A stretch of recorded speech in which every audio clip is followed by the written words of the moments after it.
India market invest মাইন্ডসেটে আপনাদের স্বাগত। যা চ্যানেল নতুন এসেছেন তাদের করলো প্লিজ চ্যানেলটাকে সাবস্ক্রাইব করবেন, লাইক করবেন, বেল আইকনটা প্রেস করবেন, তার সাথে অল বাটনটা প্রেস করবেন, নোটিফিকেশন সঙ্গে সঙ্গে আপনাদের কাছে গিয়ে পৌঁছাবে। এসজেভিএন রিনিউয়েবল সেক্টরের একটা দিগ্গজ কোম্পানি, যেই কোম্পানিটা কিন্তু হাইড্রো এনার্জি নিয়ে কাজ করে, একটা পিএসইউ কোম্পানি। তো এই কোম্পানিটা হাইড্রো এনার্জির সাথে সাথে কিন্তু রিনিউয়েবল এনার্জির আরও দুটো লেগ অর্থাৎ সোলার এবং উইন্ড এনার্জি নিয়েও এখন কাজ করছে। তো যথেষ্ট ভালো কাজ করছে। তো কোম্পানিটা দেখলে দেখা যাবে এখন কোম্পানিটা 100 নিচে চলে এসছে। কোম্পানিটা সম্ভবত 161 হাই মেরেছিল, অনেকটা ডিসকাউন্টে চলছে। নিচে আসার পিছনে কারণ মার্কেটের প্রেশার একটা তো রয়েছে, এবং তার সাথে সাথে কোম্পানিটার মধ্যে একটা ব্যাপক প্রফিট বুকিং দেখা যাচ্ছে। কারণ কোম্পানিটা লাস্ট 5 বছরে ব্যাপক একটা রিটার্ন, 5 বছর নয় 4 বছরে ব্যাপক একটা রিটার্ন জেনারেট করে দিয়েছিল। তো আজকের দিনে কোম্পানিটার রেজাল্ট ডিক্লেয়ার হয়েছে। তো চলুন দেখে নিই রেজাল্ট কী করেছে। রেজাল্টে যাওয়ার আগে দেখবো কোম্পানিটা কোনো ডিভিডেন্ড দিয়েছে নাকি। কোম্পানিটা ইন্ট্রিম ডিভিডেন্ড দিয়েছে, কত 1 টাকা 15 পয়সা করে। তো কোম্পানির রেকর্ড ডেট কবে রেখেছে? রেকর্ড ডেট রেখেছে 21/2/25। অর্থাৎ যারা হোল্ড করছেন কোম্পানিটা তারা 21/2 আগে পর্যন্ত হোল্ড করবেন, এবং যারা চিন্তাভাবনা করছেন বাই করার তারা কিন্তু 20 তারিখ অর্থাৎ 20/2 মধ্যে বাই করলে এই ডিভিডেন্ডটা এনজয় করতে পারবেন। কোম্পানি ডিভিডেন্ডের পে আউট ডেট কবে রেখেছে? 6/3/25। আমরা কোম্পানির কনসোলিডেটেড নাম্বার দেখব। রুপিস কি আছে? রুপিস ইন ল্যাকে রয়েছে। ওকে, সিকোয়েন্স দেখে নেবো। সিকোয়েন্স কি বলছে? সিকোয়েন্স বলছে যে 12-23 এক বছর আগে, 9-24 আগের কোয়ার্টারে, 12-24 এই কোয়ার্টারে আমরা যদি কোম্পানির ইনকাম দেখি তাহলে দেখলে দেখা যাবে। দেখুন টোটাল ইনকাম কি বলছে। টোটাল ইনকাম বলছে কোম্পানি এক বছর আগে 60,772, আগের কোয়ার্টারে 1,10,000, এই কোয়ার্টারে 76,000। তো 60টা 76 হয়েছে, বেড়েছে ইয়ারলি। কোয়ার্টারলি দেখলে দেখা যাবে কোম্পানির কিন্তু ইনকাম কমেছে 1,10,000টা, অনলি ফর 76 এসে দাঁড়িয়েছে।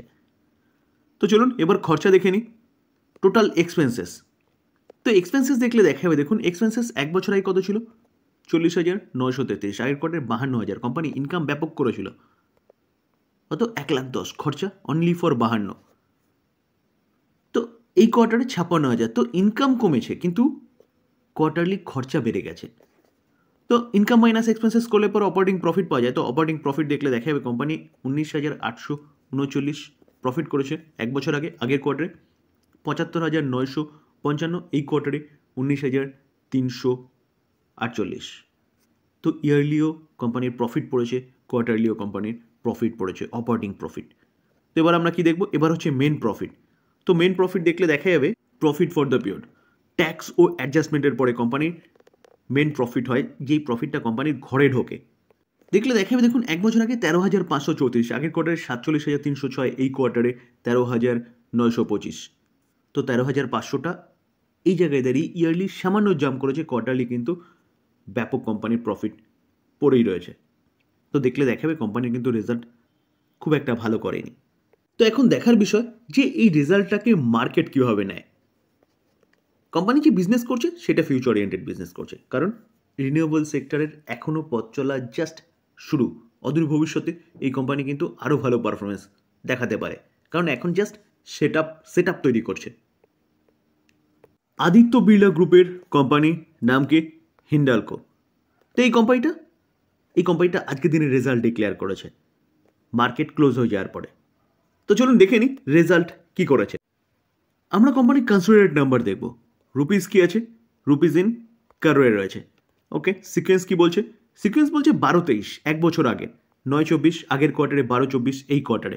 আমরা যদি কোম্পানির ইনকাম দেখি তাহলে টোটাল ইনকাম কি বলছে? টোটাল ইনকাম বলছে এক বছর আগে কোম্পানি 53,088, আগের কোয়ার্টারে 59,278, এই কোয়ার্টারে 58,899। তো 53টা 58,800 হচ্ছে, ইয়ারলি জাম্প করেছে। কোয়ার্টারলি দেখলে দেখা যাবে কোম্পানির যে ইনকাম সেটা কিন্তু কিছুটা পড়েছে, 59,200টা 58,800তে এসছে।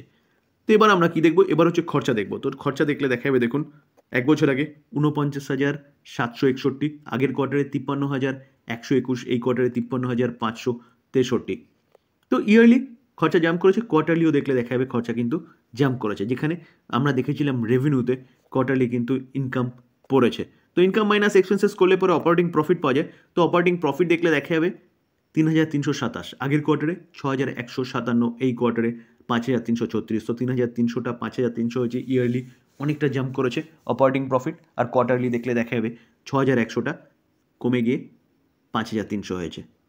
তো এবার আমরা কি দেখব, এবার হচ্ছে মেন প্রফিট, অর্থাৎ profit loss for the period, যেটা ট্যাক্স ও অ্যাডজাস্টমেন্টের পরে পাওয়া যায়। তো দেখলে দেখা যাবে কোম্পানি এক বছর আগে 2331, আগের কোয়ার্টারে 3,909, এই কোয়ার্টারে 3,735। তো 2300টা 3,700 হয়েছে, ইয়ারলি ব্যাপক জাম্প করেছে।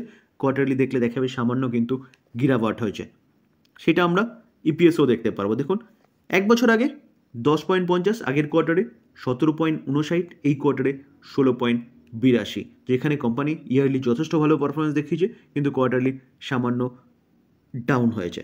আপাত দৃষ্টি দেখলে দেখা যাবে যে প্রফিট, দেখুন নিউজ চ্যানেলগুলো কি দেখাচ্ছে যে প্রফিট 60% বেড়েছে, year on year basis profit এর কথা বলছে।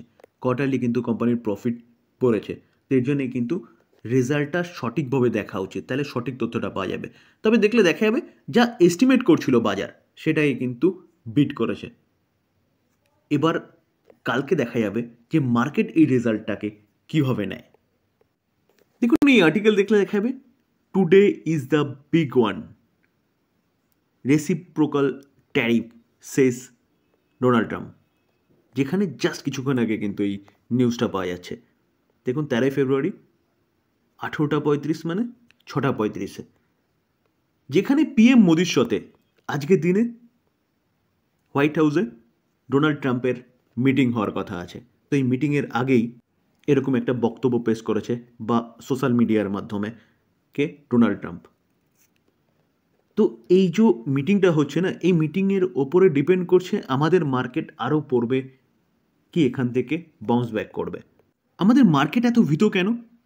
কারণ দেখুন ট্রাম্পের অ্যাডমিনিস্ট্রেশন কি বলছে, has complain that India has high tariff, কোথাকার গুডসের ওপর, ইউএসের গুডসের ওপর, যার জন্যে কিন্তু ভারতের মার্কেট এত পড়ছে। কারণ যদি ইউএস ট্যারিফ লাগায় ভারতের গুডসের ওপর, তাহলে ভারতের ইকোনমির জন্য কিন্তু এটা খুব খারাপ হবে। বরুণ বেভারেজ কোম্পানিটাকে দেখলে দেখা যাবে কোম্পানিটা আজকের দিনে কিন্তু একটা ব্যাপক গিরাওয়াট দেখিয়েছে শুরু থেকেই। তো মতিলাল ওসওয়াল, দিগ্গজ ডোমেস্টিক ব্রোকিং হাউস, তারা কিন্তু এই কোম্পানিটাকে নিয়ে বুলিশ এবং টার্গেট দিচ্ছে কত 680, কারেন্ট মার্কেট প্রাইস থেকে অনেকটা আফসাইড মুভমেন্টের কথা বলছে, কারণ কোম্পানিটার মধ্যে ম্যাসিভ গিরাওয়াট দেখা গেছে। কোম্পানিটা কাজ কি করে? কোম্পানিটার মেন কাজ হচ্ছে যে কোম্পানিটা পেপসিকো, যেটা ইউএসের কোম্পানি, সেই পেপসিকোর কোম্পানির প্রোডাক্টগুলো কিন্তু শুধু ইন্ডিয়ার মধ্যে নয়, ওয়ার্ল্ডের 15টা দেশে কাজ করছে। বোটলিং, ডিস্ট্রিবিউশন, টোটাল ম্যানুফ্যাকচারিং, এইসব কাজ করছে। তো বিজনেস ইউনিক বিজনেস এবং লং টার্ম সাস্টেনেবল বিজনেস। এবং তার পাশাপাশি এই কোম্পানিটা কিন্তু Q3 যে রেজাল্ট ডিক্লেয়ার করেছে, রেজাল্টটাও যথেষ্ট ভালো করেছে। আরেকটা domestic broking house MQ global finance, তারা 800 টার্গেট দিয়েছে কারেন্ট মার্কেট প্রাইস থেকে, অনেকটা আফসাইড মুভমেন্টের কথা বলছে। এবং এই ব্রোকিং হাউসও কিন্তু এই কোম্পানিটাকে নিয়ে বুলিশ। তো স্যার আবারও বলবো যে কোনো ব্রোকিং হাউস বলছে মানে এই নয় যে আপনি চোখ বন্ধ করে বাই করবেন। আপনি আগে কোম্পানিটাকে দেখুন, কোম্পানিটার ফান্ডামেন্টাল কী আছে সেটা দেখুন, কাজ কী করছে, যেই কাজটা করছে সেই কাজটা লং টার্ম সাস্টেনেবল কিনা সেটা দেখুন, তারপরে কোম্পানি নিয়ে চিন্তা ভাবনা করুন।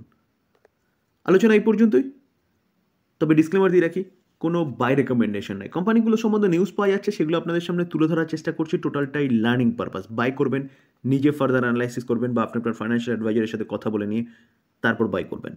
থ্যাংক ইউ, ভালো থাকবেন।